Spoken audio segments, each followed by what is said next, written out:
신의 산에서 이스라엘 민족은 아주 높은 산 밑에 이르게 되었단다. 신의 산이라고 불리는 곳이 있었어. 하나님께서 보내신 구름 기둥이 이 산 옆에 가만히 멈추었지. 그 뜻은 이스라엘 민족이 이곳에 잠시 머물러도 된다는 뜻이야. 사람들은 짐을 풀고 천막을 세웠어. 아이들은 이곳 저곳으로 뛰어다니며 놀았지. 앞으로 얼마 동안은 여행에 지친 몸을 쉴 수 있을 거야. 하나님께서는 모세와 이야기를 나누셨어. 모세야, 이스라엘 민족에게 전할 말이 있다. 너희는 모두 한 가족이다. 너희는 모두 아브라함과 이삭과 야곱의 후손이기 때문이다. 야곱에게는 다른 이름이 하나 더 있는데 바로 이스라엘이다. 그래서 너희를 이스라엘 민족이라고 부른다. 나는 지금까지 너희를 잘 돌보아 주었다.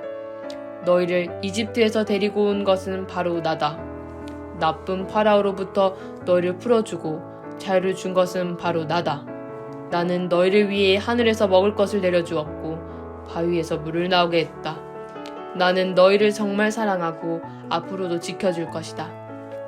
너희가 내 말을 잘 들으면 나의 보호를 받게 될 것이다.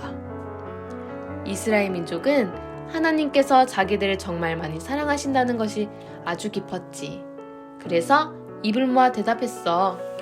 우리는 앞으로 하나님께서 말씀하시는 것은 무엇이든지 지키겠습니다. 이스라엘 민족이 정말로 그렇게 할 수 있을까? 하나님의 말씀을 다 지킬 수 있을까? 얼마 전 먹을 음식과 마실 물이 없어지자마자 불병을 늘어놓았던 사람들이 이스라엘 사람들이잖아. 그때는 하나님께서 자기들을 늘 지켜주신다는 사실을 까마득하게 잊은 것 같았지. 앞으로는 그런 일이 없을까? 하나님께서 계속 말씀하셨단다. 이스라엘 민족이 앞으로 해야 할 일을 일러주겠다. 모든 사람은 먼저 옷을 깨끗이 빨아 입도록 해라. 그리고 이 산 주위에 기둥을 세우고 산을 돌아가며 굵은 밧줄을 두르도록 해라. 모세를 제외한 다른 어떤 사람도 산 위로 올라와서는 안 된다는 뜻으로 밧줄을 둘러라. 3일 후 모든 준비가 끝나면 내가 직접 산 위로 내려오겠다. 그리고 이스라엘 민족에게 말하겠다. 모든 이스라엘 사람들은 옷을 깨끗이 빨아 입었단다. 모세는 어른 남자 몇 명과 산 주위에 굵은 밧줄을 둘렀어. 중간중간에 기둥을 세우고 밧줄을 단단히 고정하면서 말이야. 누구든지 밧줄이 둘러있는 것을 보면 더는 앞으로 갈 수 없다는 것을 알았지. 3일째가 되자 모든 준비가 끝났단다. 사람들은 깨끗한 옷을 입고 경건하게 산 밑에서 기다리고 있었지. 자, 앞으로 어떤 일이 일어날까? 하나님께서 어떤 말씀을 하실까? 그때 아주 시커먼 구름이 나타나더니 산 위에 들이오는 것이 아니겠니? 그리고 천둥과 번개가 쳤어. 그리고 하나님께서 말씀을 하셨지. 나는 너희를 이집트에서 구해낸 하나님이다. 너희는 오직 나만 사랑해야 한다. 너희는 어떤 모양이라도 본을 떠서 신으로 섬기면 안 된다. 너희가 모든 우상의 모양 앞에 기도하거나 절을 하면 안 된다. 내 이름을 함부로 사용하지 말아라. 자녀는 부모님의 말씀을 잘 들어라. 부모님께 버릇없이 굴면 안 된다. 다른 사람을 죽이면 안 된다. 거짓말을 하거나 도적질을 하면 안 된다. 다른 사람을 샘내거나 질투하는 것도 안 된다. 하나님께서는 다른 것들도 말씀해 주셨어. 하나님께서 말씀하신 이것을 우리는 10계명 또는 하나님께서 주신 10가지 계명이라고 말한단다. 그 후 비가 더 세차게 내리고 천둥과 번개가 쳤단다. 그 바람에 온 산이 흔들렸지. 사람들은 겁이 나서 모세에게 말했어. 당신은 우리에게 하나님 말씀을 설명해 주시오. 우리는 하나님이 정말 무섭습니다. 이제는 하나님 말씀을 들으며 이곳에 살고 싶지 않습니다. 그러나 모세는 겁이 나지 않았어.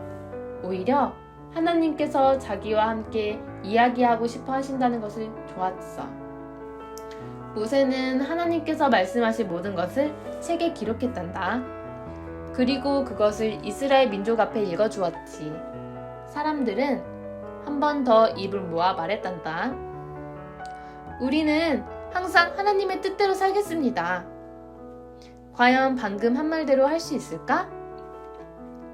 하나님께서 모세에게 계속 말씀하셨어. 시내산으로 올라오너라. 내가 있는 곳으로 오너라. 내가 큰 돌판 2개에 십계명을 세고 놓았다. 이 돌판 2개를 산 아래로 가지고 내려가 잘 보관하도록 해라. 그리고 너에게 해줄 말이 더 있다. 모세는 산으로 올라갔어. 자기 부하 여호수아도 데려갔어. 하나님께서 여호수아는 데리고 와도 된다고 하셨거든. 하지만 산 꼭대기까지 올라가는 마지막 부분은 모세 혼자 올라갔지. 모세가 산 꼭대기에 이르렀을 때 하나님께서는 십계명에 새겨진 널쩍한 돌판 2개를 주셨어. 그 후에 하나님께서는 모세에게 다른 말씀을 더 하셨단다. 나는 너희 이스라엘 민족과 가까이 있고 싶다. 너희는 나를 위해 멋진 천막을 세우도록 하라. 그 천막은 내가 머무는 곳이다. 그 천막을 만드는 법은 내가 설명해 주겠다. 모세는 하나님의 말씀을 아주 침착하게 잘 들었단다. 40일 동안 산 꼭대기에 머물면서 하나님의 말씀을 들었지. 마침내 모세가 산을 내려왔어. 널쩍한 돌판 2개를 안고서. 모세는 먼저 여호수아가 있는 곳으로 갔단다. 여호수아는 그동안 모세를 기다리고 있었지. 2 사람은 함께 산에서 내려왔어. 그런데 그동안 산 아래에서는 무슨 일이 있었는지 아니? 모세와 여호수아가 산 위에 있던 긴 시간 동안 이스라엘 사람들은 무엇을 하고 있었을까?